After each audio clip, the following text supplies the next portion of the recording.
Good evening, ladies and gentlemen, boys and girls. Welcome into another YouTube live show tonight. I am John Kurtz.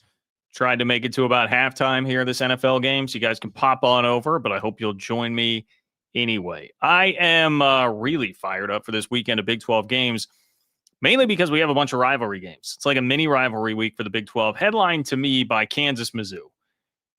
Everything that's great about college football, that we're getting Kansas and Mizzou back together to lace them up.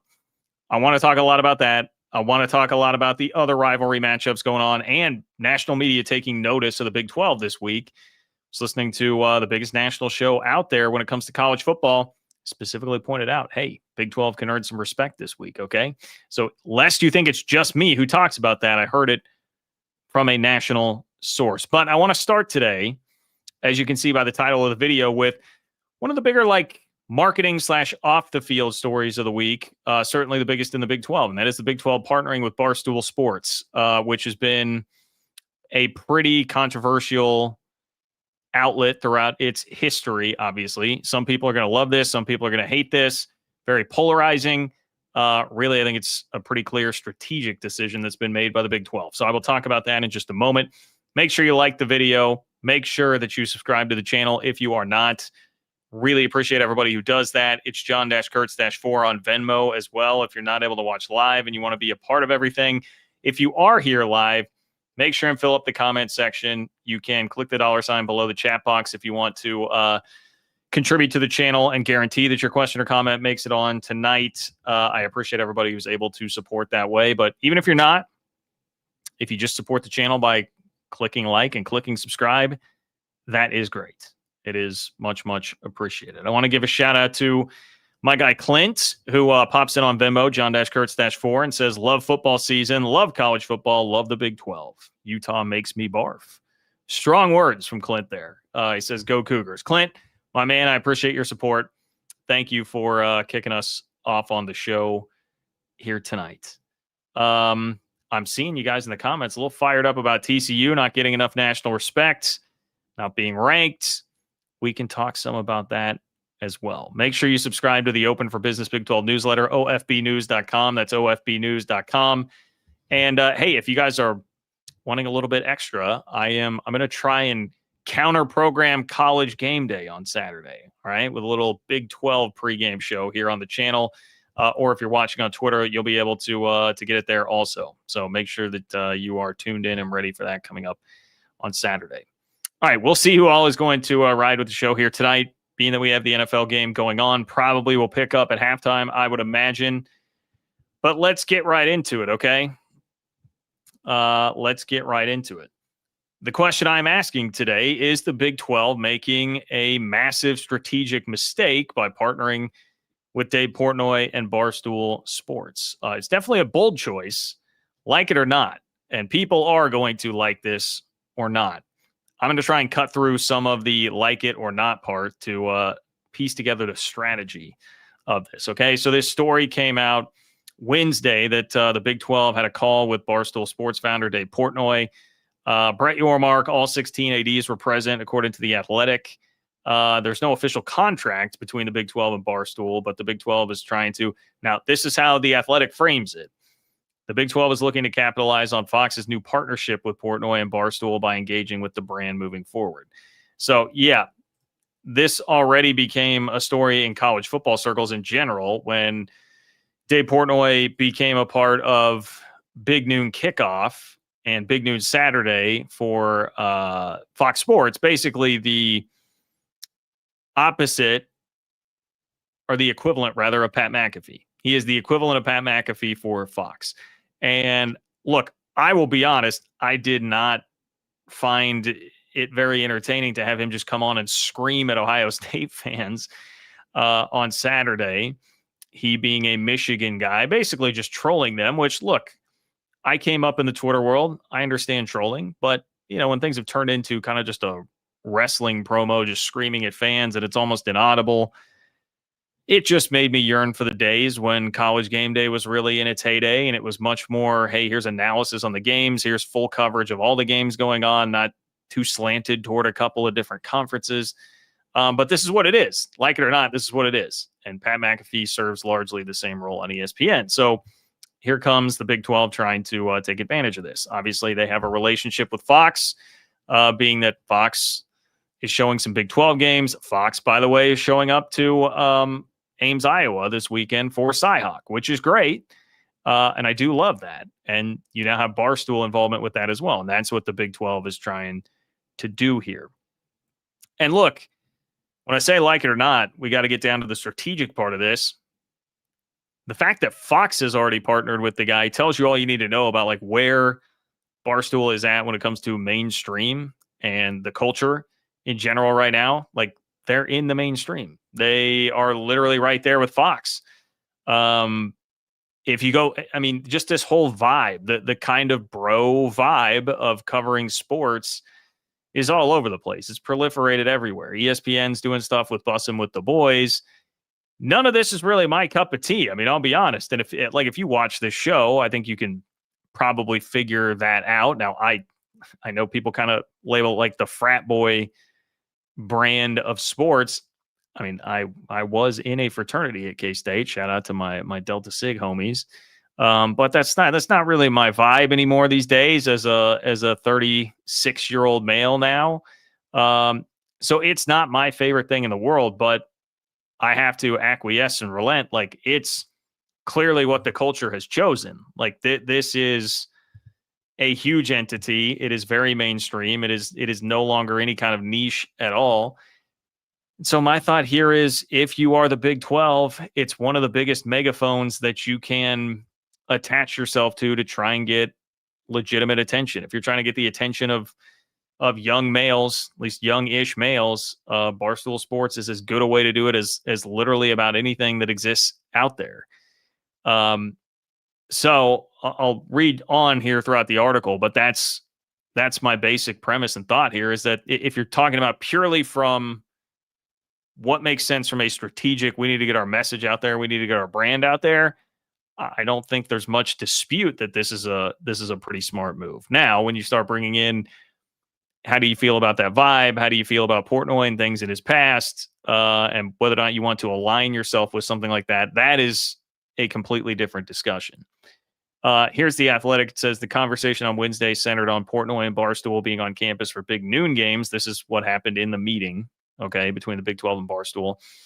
Centered on Portnoy and Barstool being on campus for big noon games, including this Saturday for Iowa at Iowa State, but also included the possibility of having Big 12 coaches and other affiliated members appearing as guests on Barstool's new FS1 show and other Barstool programming.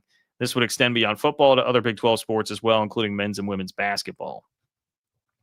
Quote, this is an interesting quote here from a Big 12 source. Quote, I think the Big 12 wants to create a stark contrast to the relationship between Barstool and the Big 10. Now, that is referencing what happened at Texas, Ohio State, where there was a story that leaked that Ohio State was going to prevent Portnoy from being able to like come into the stadium. That was then disputed. And like, truly, I don't know exactly what happened there, but it caused a bunch of drama, right? Whether or not he was going to be welcome there. And so the Big 12 tries to jump on that and say, well, hey, we will welcome you anywhere. You are totally welcome here. And I will just say, like in general, I mean, these guys have such an army of support behind them. Getting on their good side, once again, just from a pure attention and support standpoint, not a bad move. Because if you're on their bad side, I mean, they'll weaponize everybody against you. So kind of take your choices there. And if you can get in, I mean, Portnoy was already like tweeting, I think he was quote tweeting Jamie Pollard, Iowa State's athletic director this week, who Jamie himself had sent out a tweet about Barstool and Portnoy coming into to Cyhawk this weekend at Ames. And so you've got a lot of enthusiastic support there, being that Portnoy, of course, is going to be like, yeah, look, these guys are embracing me. I'll jump on board with this. So that's kind of where I feel like this is, man. I mean, if you are trying to get into the demo that really cares about sports, obviously it's going to be a very heavy gambling influenced crowd, which people can have their opinions about that, but that is so much, it's so ubiquitous in the sports culture these days anyway. Barstool is a huge part of it. You're infiltrating one of the biggest levers that you can pull. Somebody asked me yesterday, well, like what are the other options? I was watching a debate between people on whether or not the Big 12 should have done this. And someone said, well, like, what? I mean, what are the other options? Like, if you don't do this for whatever reason, you don't like it, like, what are the other options? And I was like, well, I mean, the other options are you get Fox or ESPN to pay more attention to you, basically. And it doesn't really seem like that's something that's going to happen, or at least anytime soon. You got a lot of work to go for that. So next best thing. I mean, this literally might be the next best thing in terms of a broad-based entity out there. And you plant the seed and let it grow and see where it goes. See where it goes. See how much extra interest this can drum up in your league. Like it or not, like Barstool basically won the culture war. That whole vibe has won the way that we cover sports and think about sports. And so here it is. Like it or not, you can get on board or you can let it pass by. And I understand a lot of the opinions on both sides of that. Like I said, this is not really my cup of tea or my vibe, but I certainly understand what the Big 12 is doing here. And to just kind of hammer home the point, underscore the battle that you're up against in terms of like the attention economy right now and how much attention you are getting. Well, I'll give you a couple of examples here. One is if you look at the TV numbers from this past weekend, right? We got the TV numbers from this past weekend, and it actually was pretty good for the Big 12. You had 3 of the top 7 games on ABC, ESPN. So Nebraska, Cincinnati, 3.3 million. Colorado, Georgia Tech, 3.7 million, and TCU, North Carolina did 6.1 million. All very good numbers for Big 12 games, right? I mean, a lot of times you're looking at anywhere from like 800,000 to maybe 2 million for Big 12 games. Those are all great numbers. If you add them up, you got 13.1 million viewers across the opening weekend for the Big 12. 13.1. Now, let's take the top 2 games of the weekend. Well, top 3, really.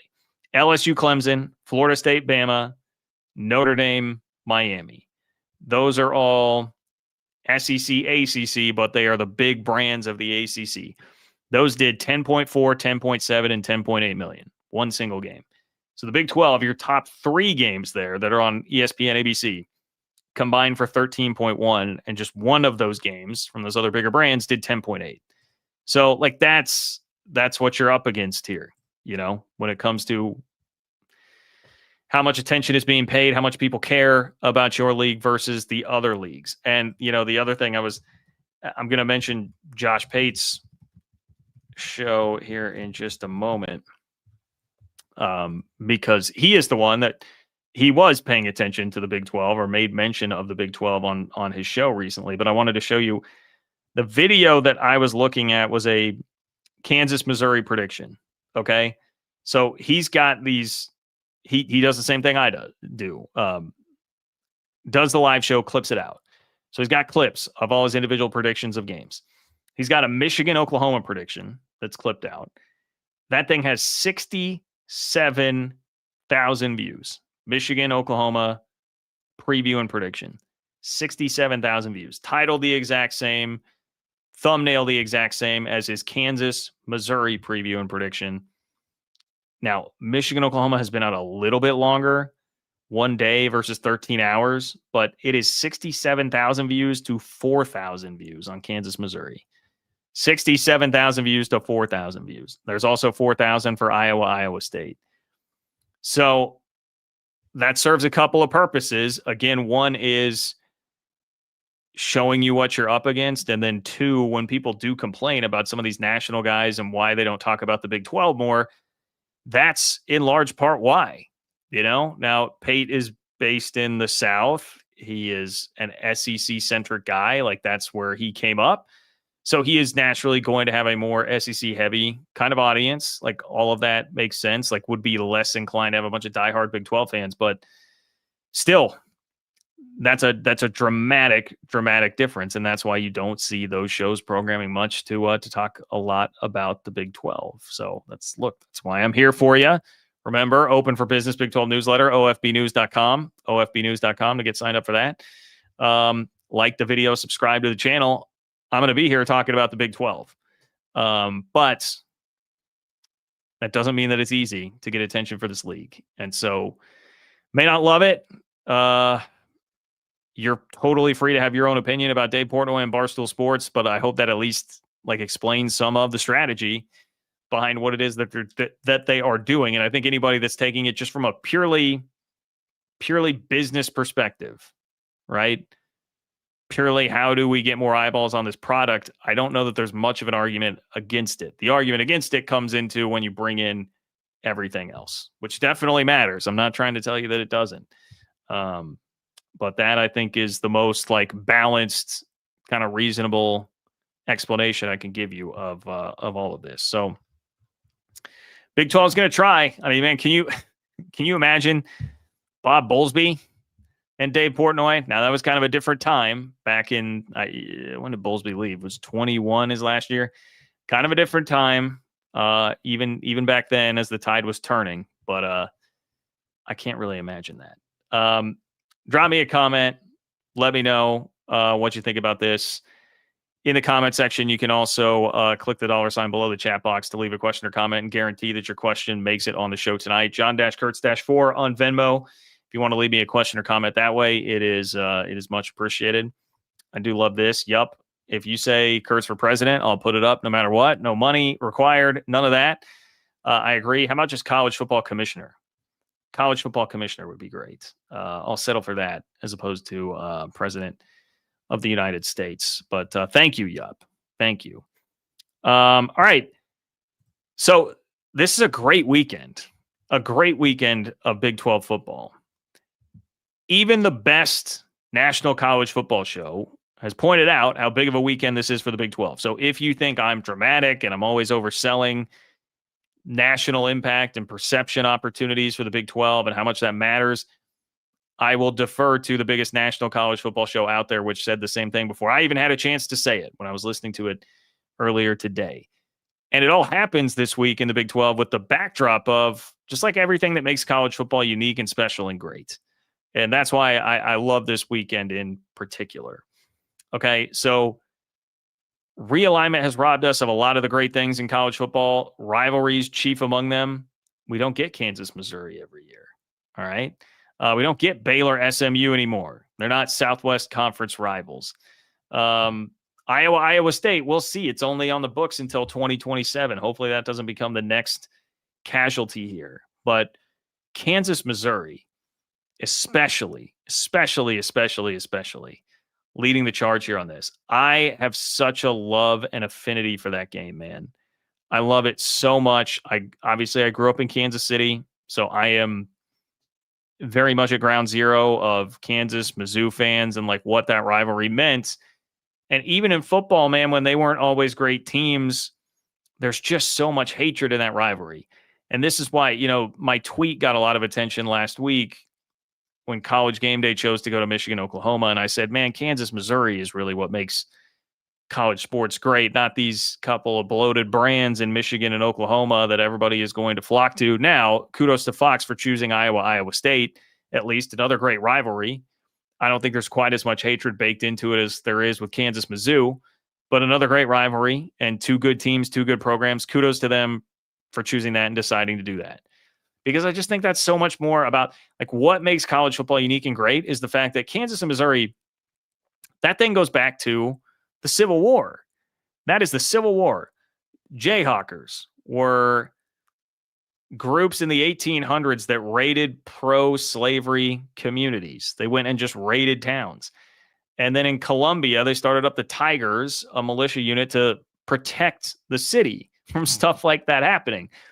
That's how far back this goes. They were fighting over slavery, guys. Like, if you think your rivalry is filled with bitter hate, does it go back to the Civil War? I was doing a lot of reading recently about the rivalry, and it's talking about, 1911, the game that supposedly originated homecoming. That's what's credited with originating homecoming at Mizzou KU in 1911. And there were just soldiers that had fought against each other, like standing on the sidelines, glaring at each other during the game. I mean, that's what this goes back to. And it's a game that was the second most played rivalry in college football before it stopped in 2011 because of, you guessed it, the suits at Fox and ESPN and conference realignment, who are pulling everything apart here in college football. So there's like a pride thing in me that this game is back, at least for now. They're going to play 4 times. There's a bit of a break after this year and next. I think it's 2030 and 2031 after that.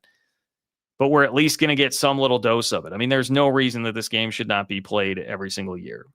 And as much as I hate it, going to Mizzou in 2023 to watch K-State lose on a 60-yard field goal at the gun, that was a great experience in that there was a lot of hatred there. There was a ton of hatred. There was a lot of vitriol. That was a miserable walk back to the car, But that's because those are two schools that are close to each other, have a ton of history, and have similar programs, and they should play each other every year. And it's ridiculous that it doesn't happen. So obviously that game's a part of what is a huge opportunity for the Big 12, but I wanted to underscore what I also love about this week and the fact that the Big 12 is right in the thick of that. As far as the game goes, does Kansas have what it takes in the trenches to win this game? I think is really my concern. Can the Kansas offensive line and the Kansas front seven hold up to win this game? I'll incorporate the front seven because Kansas has real injury issues at linebacker, and that's going to be one of the concerns. Bo Pribula, Penn State transfer at quarterback, rushed for a ton of yards on Central Arkansas last week. That's going to be a real concern. Can Kansas keep up with that with their front seven? I think Mizzou's offensive line is gettable, but then it's, is the Kansas defensive line up to the task? And can they take full advantage of that? So that's where the story of the game will be. I mean, Jalen Daniels, I think, is going to get his. That Kansas offense really looks like it's humming. I do think they will score. They'll score some points. But how much can you limit Bo Pribula? And can that Kansas offensive line consistently enough hold up to score enough points? I kind of foresee that being a game where a bunch of points are going to be scored. But it's also, an insane environment. I'm not going to lie. I was sitting here today and I had a little thought in my head, should I go? Should I check StubHub? I'm sure tickets are crazy expensive. I'm sure it's very difficult to get a ticket to that game. But I literally thought, I want to go to that. That atmosphere is going to be so thick with hate. It's crazy. I saw what it was like in Columbia when K-State came to town. It's going to be that times 5 with Kansas there. It's going to be wild. I want to make that drive almost to Columbia to do it. If someone has a free ticket, let me know. I might just do it. But it's the same deal. I see people talking about the Holy War in the comments. That's my plan right now, is to go check out the Holy War. That is the plan this year. It's because I want to experience things like that. And I just want to emphasize this is a rivalry of that ilk. Okay. So if Kansas can win and you knock off an SEC team that's won 21 games the last few years, that will draw people's attention. And it was on that Kansas-Mizzou video that I mentioned that Josh paid at. Me and 3,999 people watched it. Far fewer than the 67K who cared about Mizzou or Michigan, Oklahoma. And in that video, Josh Pate said, hey, this is a big week for the Big 12. Look at all the matchups that are out there. And he pointed out the same thing I hammered into you guys last week. And I know I took a little bit of heat from some people, making too much of the fact that Auburn beat Baylor, Cincinnati couldn't beat Nebraska, Georgia Tech clipped Colorado. Josh Pate said the same thing. Missed opportunities with those games, listed those games and said, hey, look at what's coming up this week. Huge upset opportunity if Oklahoma State can go push Oregon, right? But you have Baylor, SMU. And then you've got, Arizona State, Mississippi State. That's a game that scares me because you just can't lose that. But major week for the Big 12. Major week for the Big 12. Obviously, Iowa State, Iowa, a part of that as well. And when you're talking about great rivalries, man, yes, there's definitely a lot of hatred. There's kind of a little brother, big brother vibe toward Iowa State, Iowa. But these games, you're not going to find a rivalry that's more closely contested than this. 11 of the last 13 have been decided by 10 points or less. Road teams won 5 in a row. Matt Campbell, as good as he's been, has never beaten Iowa at home. And this game is at home. So can he get over that curse? And to me, the rivalry, just the point spread, speaks volumes about what this rivalry is with Iowa State and Iowa. If you look at the quarterbacks, Rocco Becht is miles ahead of Mark Gronowski, MAC transfer, who threw for a whopping 44 yards against Albany last week after the narrative in the offseason was that Iowa got way better at quarterback. Iowa's going to be without its best running back, Kamari Moulton. Like, where are we getting? If you look at this, like, how is this? Iowa State's at home and they're a 3.5-point favorite, but like, you're silly if you make it much more than that just based on the history of the rivalry. Like, it's going to find some way to be remarkably close and come down to the wire. Low key, big game. Talked about Baylor losing to Auburn ad nauseum last week. Such a rough thing that they got pushed around and Jackson Arnold ran all over them. Baylor's got a rebound, man. Now you play SMU. SMU was pretty central in the Big 12 story last year by being a second team from the ACC that made the college football playoff, and they made it despite the fact that they lost at home to BYU early in the year. The Big 12 is going to get 2 rips at SMU. TCU and Baylor will both play them. Baylor needs to go get this done, man. You need to go win this game, Baylor, for the league and for your season, because Arizona State's coming up in 2 weeks, and Baylor will be staring right down the barrel of 1-3 if they do not get this win against SMU. So it's a major one. It's also another one of those in-state regional rivalries, ties going back to the good old days in the Southwest Conference. So I love all of the pomp and circumstance that's going to surround it. But this has like real implications for it. Go beat a team that made the playoff last year from the ACC. And in a year when the Big 12 didn't get as much respect as it should have in terms of playoff consideration, continue throwing that back in people's faces, because SMU's got a lot back. This is, in a lot of ways, the same team, man. Kevin Jennings back at quarterback, dynamic offense, and obviously the fear there is. Baylor's got injury issues. Best D tackle may be out of the game. The issue is you just got pulverized for 137 yards on the ground by Jackson Arnold. Is the same thing going to happen with Kevin Jennings here in this one? I saw a stat that basically if SMU can run the ball with Kevin Jennings at quarterback, they will win. It was that Kevin Jennings 30 pass attempts or over last year, so more than 30 pass attempts, they were 2-3. Kevin Jennings less than 30 pass attempts, they were 9-0. So you got to make them throw the ball. Baylor's got to make them throw the ball. It's pretty simple. Pretty simple, at least in theory, not in execution. So it's a tough one. I'm not going to lie. I would pick SMU. I'm not feeling great about it, but Baylor needs to show a lot of improvement from week 1 to week 2. We've also, look, I'm not forgetting about Houston Rice. All right. Intra-city rivalry between Houston and Rice.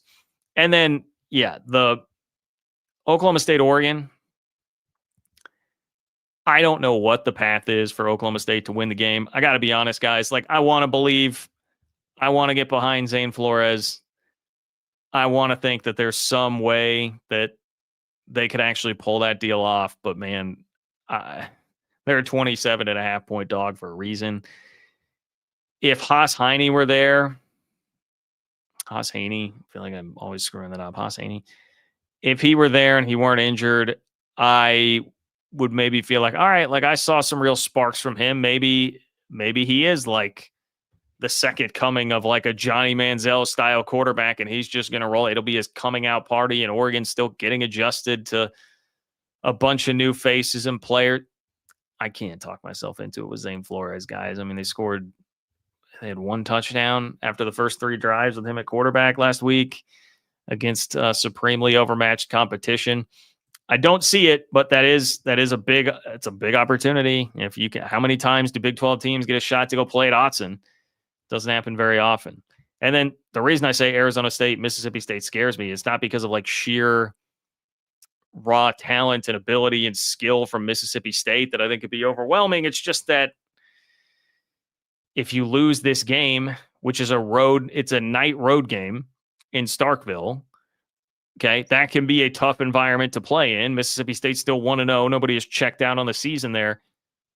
If you lose that game and you're a top 10-ish team, depending on where you look, top 10, top 12 for Arizona State, and you lose that game to what was the worst SEC team last year, the league will just get crushed.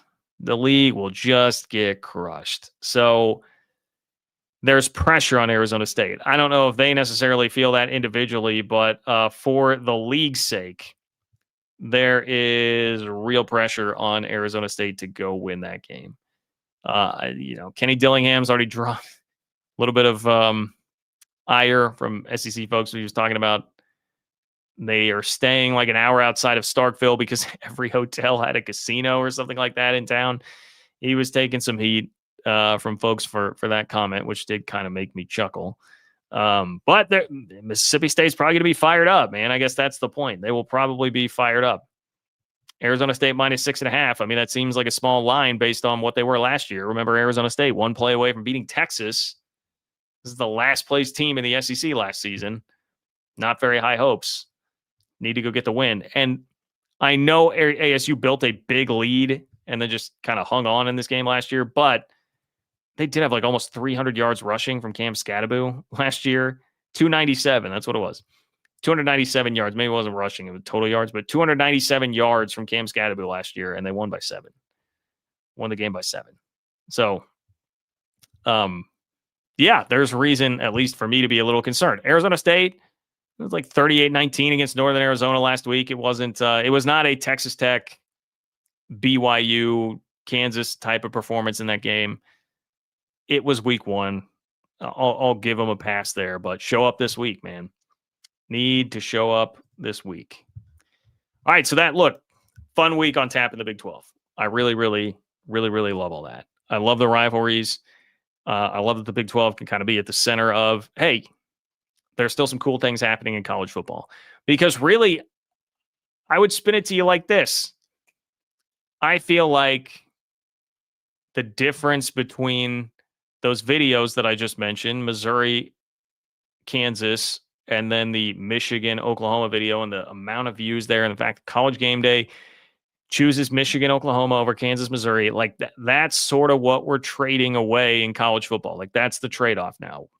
People want and think that long-term, more Michigan, Oklahoma is going to be a better thing for the sport than more Kansas, Missouri.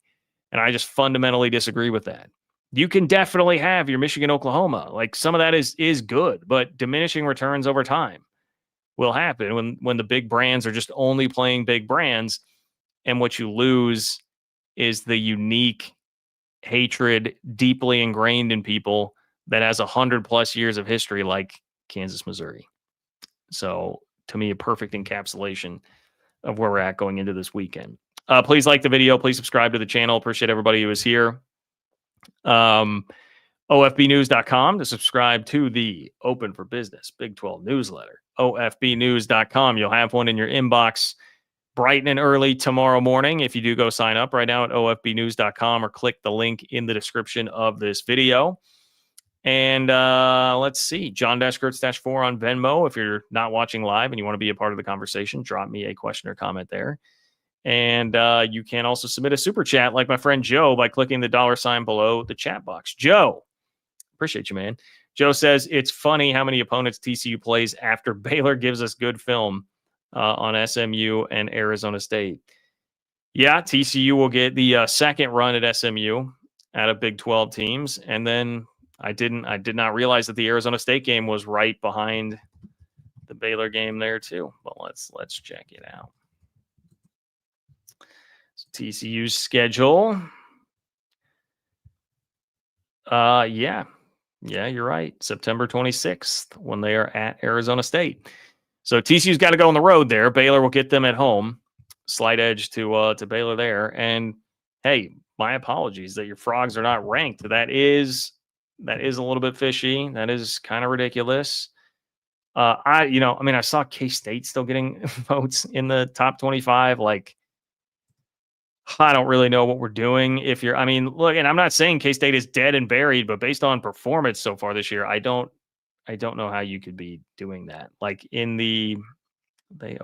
K-State has 79 votes in the coaches poll and TCU has 33. I mean, come on, man. Like I'm a K-State guy, been a K-State fan my entire life. And I can look at that and be like, what are we doing? The purple that you see over my shoulder that's from a sign that says Cats by 90. And I can sit here and say, like, that's ridiculous based on what both teams have put on tape so far and what they have shown the world to not have TCU in front of K-State. So yes, very silly that they are not ranked. But hey, maybe, Joe, you'll be a little bit more happy with my Big 12 power rankings, which are coming up next. That's where we're going to go next. And probably we're going to finish this out tonight. Maybe cut it a little bit shorter, which, hey, for all you NFL fans out there, you're welcome. You are welcome. Yeah, Joe, look, and you knew that this was going to kind of be the narrative because not because TCU is good, just UNC is trash. I mean, and North Carolina did not look good. Don't get me wrong. You're going to find out, like in my Big 12 power rankings, TCU and Utah had basically the same win. You know, you go on the road and play another Power 4 team and just dominate them by about the same score. It was 48-14 and 43-10, I believe. To me, I was like, at least UCLA's got Nico Iamaleava. They look like they're a lot better, at least potential-wise, at quarterback with him than what Bill Belichick was farting out there at quarterback. That's probably a little mean. I'm sorry, but to the kids, but they did not look very good at QB. They did not look very organized. Honestly, like UCLA was maybe at least a little more organized of an outfit. So I gave a slight bump. To Utah in my power rankings above TCU, but only a slight bump. But they basically did have the same win, and it's crazy that you knew the narrative would immediately turn to like, well, Bill Belichick sucks and overrated it because ESPN has already built him up on this big pedestal. He's going to be a great college football coach, of course. And so now when he goes out and underperforms, well, you got to tear him down. So there's no route there. There was no route actually paved to go down maybe TCU is actually pretty good. Like that road is just impossible there. Look, I would bet that North Carolina is going to be a much stingier team by the end of the year. Bill Belichick will probably get them there, and that win will age a little bit better than it looks right now. I will say that much. David, will TCU get credit for anything? This bias is BS. Well, I hope, David, that you're referring to the poll, and not what I was just saying there, because I have TCU. Let me go ahead and take a peek here. I'm going to start from the bottom on the power rankings, but I'll just give you the heads up that I have TCU third in the Big 12 power rankings, which is up 3 spots. I had them at 6 coming into the year. I've got them at 3 now in the Big 12 power rankings, which to me are a combo of preseason expectations, but maybe like 30% that and 70% what you've already done this year. So that's my thought on that. I'm here to try and give some credit there. They should be ranked. I would agree with you on that. They should be ranked. Okay. Let's get to my Big 12 power rankings. All right. Let's see. You know what? I'll just put them up on the screen for you guys to see them as I go through them, so there won't be any suspense. These won't be controversial at all, I'm sure. My Big 12 power rankings heading into week 2 in the Big 12. You can see the ranking last week where I had them, which was before the season, just a preseason Big 12 power ranking there. So bottom of the table here, UCF, not as bad a performance as some people would have thought. I mean, they lost their starting quarterback at Jacksonville State, was good last year. Obviously, Rich Rod knows something about that. West Virginia fans know something about that. That was a conference. That was an FBS conference champ that they lost to, or that they beat in a close game. But I still think relative to everybody else, I had UCF at 15 anyway. Only thing that changed there is Arizona jumped up. Like out of that bottom group, Arizona impressed me. I know that Hawaii had a quarterback injury and, their QB was kind of running around on one leg, but I still didn't think Arizona could go out and thump a team that I just watched beat a Power 4 team in Stanford like that right away. You can tell I had Arizona last. My hopes are very, very low. Very, very low for the Wildcats and Brent Brennan this year. That was a sign of life. They made changes at both coordinator spots, lost some more talent in the portal, but, maybe that change in coordinators really did them some good. Maybe Brent Brennan just getting his feet under him a little bit more. We'll see. We'll see how that continues on there. But I was impressed, at least early. Not going to kill Colorado. In fact, I thought maybe, in a sense, they looked more competent in some ways than I thought. Now they're going to have to defend the run better. It's the same story as with Baylor. They just got bludgeoned to death by the quarterback run game. That can't be something that happens every single week. But by the same token, like I don't know that you're going to run into a lot of teams that will be able to do it quite the same way. Like Haynes King, he's not going to survive doing that. Colin Klein at K-State didn't even survive doing that. He made it about 10 or 11 weeks before it really caught up to him. But I don't know if everyone's going to be able to do that to Colorado. I think they at least looked more put together than I imagined to be in that game, right? And I know Georgia Tech turned it over 3 times. I've seen some power rankings this week with K-State down at like 15 or 16. And like, to be honest, I've got no issue with that at all. The reason I keep them there at 10, one, I think if I'm going to put Iowa State at the top here, then I've got to say, well, I mean, K-State was right there. They played a 1-possession game with Iowa State. If they get one defensive stop on a 4th and 3 play with just a couple minutes left in the game, they're going to be driving with a chance to win. So I don't think they're as bad as they showed last week. And when you put on tape like a neutral site game against Iowa State that was that close, I think I still do have to recognize that as being a team that's not at the very bottom of this league. Okay. I have plenty of doubts about K-State. It's obviously as a title contender. I don't feel great about that in any way, shape, or form. But I'm going to leave them at 10 for that reason. Cincinnati, tough, gritty performance, especially from Brendan Sorsby. They're driving with a chance to tie the game against Nebraska late. I was surprised by that. Baylor obviously drops to 8. I had them in the Big 12 championship game.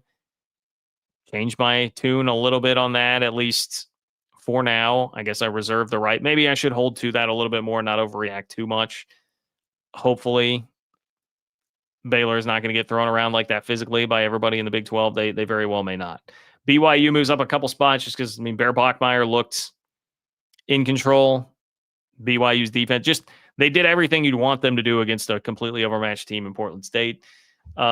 Kansas bumped up a couple spots. That's largely based on the Fresno game, not the Wagner game. Fresno State thought they looked awesome. The offense really humming and clicking. Jalen Daniels, probably the most important thing. Looks like the guy that played in 2022 and part of 23.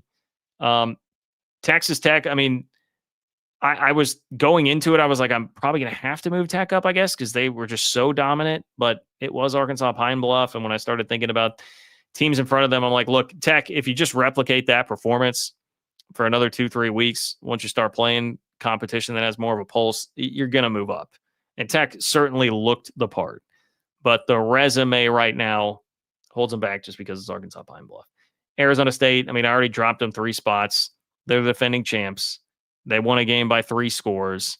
It's hard, I think, to punish them too much more than that. But I tried to really reward here TCU, Utah, and Iowa State, who I think by far have the most impressive resumes in the Big 12 so far. And for Iowa State, they were the runner-up in the conference last year. They already have a win on a neutral site against who was, according to the coaches and the media, in the unofficial polls, the preseason favorite in the Big 12. And then the thing that really drives it home for me is that they had the discipline and the toughness to just go take South Dakota, a good FCS program, to the woodshed after traveling back from Ireland. Like, they made an international trip, an easy turnaround to just kill a pretty good FCS team. And we saw across the league what can happen against FCS competition. Like, see how they handled it versus how K-State handled it. That tells me a lot about kind of a championship medal that Iowa State seems to have. So I think resume-wise, that's why I land there. Utah completely pummeled UCLA. Hard to know exactly what UCLA is. I feel like they'll be probably about what they were last year, which they were 5-7 last year. Maybe that's like a 6-6 team with Nico, maybe. But Utah completely demolished them. TCU did the same thing to North Carolina. Like I said, only thing I'm doing there, and what's the difference between those two? I felt like, to me, UCLA looked like a slightly higher quality team, even though nearly impossible to tell. Those are pretty interchangeable. Utah, TCU at 2-3. So not meant to be a disrespect, Frogs. Not meant to be a disrespect. But that's where I've got your Big 12 power rankings here after week 1, heading into week 2. Let me know in the comments what you think about it. You can still drop me a super chat. Click the $ below the chat box in order to do that. If you want to be a part of the show, guarantee your question or comment makes it on tonight. But let me know in the regular comments what you guys think of all this. Let's see. John B. Real. West Virginia looked better than K-State. West Virginia turned the ball over 4 times, Joe, against Robert Morris. I also have not seen West Virginia play Big 12 competition. And like I said, K-State played a 1-possession game with the team that I have number 1 right now. So it's really just a matter of more like incomplete on West Virginia. And like they need to clean it up a lot more. I don't think you can be turning it over 4 times and expecting to win once you hit Big 12 play, or probably even this week once you go to Ohio, who gave Rutgers a hell of a scare in Piscataway. I mean, that was a 3-point game. So West Virginia, I obviously got it figured out in the second half when they weren't turning it over. They looked very good. But it's Robert Morris. I'll put it this way, Joe, I think that point would carry a lot of weight had K-State not had the week 0 game. If it were just week 1 and K-State had a last minute comeback to beat North Dakota at home, and we were comparing that with the Bobby Moe game, the Robert Morris game for West Virginia, then that would have a lot more merit. But I've seen K-State play a legitimate conference title contender in this league, and they were close. It was a frustrating game, frustrating to see them lose. And I think they lost because they're not nearly as tough as Iowa State in large part, but I can't give West Virginia the edge just based on that, but maybe they'll get there. I'm not saying they can't get there. I wouldn't put anything beyond K-State the way K-State played last week. I wouldn't put anything beyond what K-State could be. I really don't know what to expect. And the thing with K-State's game this week, like K-State's got Army this week. When Chris Kleiman's sitting there railing on the team's eye discipline, that being the biggest problem on defense and why they're giving up 35 points in North Dakota, it's going to require a hell of a lot of discipline to play Army in a triple option attack. That sure doesn't seem like a great recipe to me. So I'm pretty nervous about it. The line keeps crawling in K-State's direction. It's 17.5 now. It started at like 15.5. So I don't know. People seem to like it. Army lost to Tarleton State last week, but as my guy Cole Manbeck pointed out on the 3 Mile podcast, Tarleton State is better than North Dakota. At least they were last year. That was a better team last year than what North Dakota was. So I don't exactly know what to think about what K-State's going to do this week against Army. But you can tune in. Here's the great thing about it, guys. It'll be on ESPN. It'll be on good old ESPN. So the nation will get to see it. And boy, am I excited about that. All right. I think that's about it. I'm going to wrap it up a little bit early tonight. I was a little disorganized, busy, disjointed, feeling under the weather today. So my apologies for not having a little bit more prepared for you all. I'll answer this real quick because I see the old barn cap hopping in here. The Barstool thing is that, and you can go back and watch this once I'm done at the beginning of the video.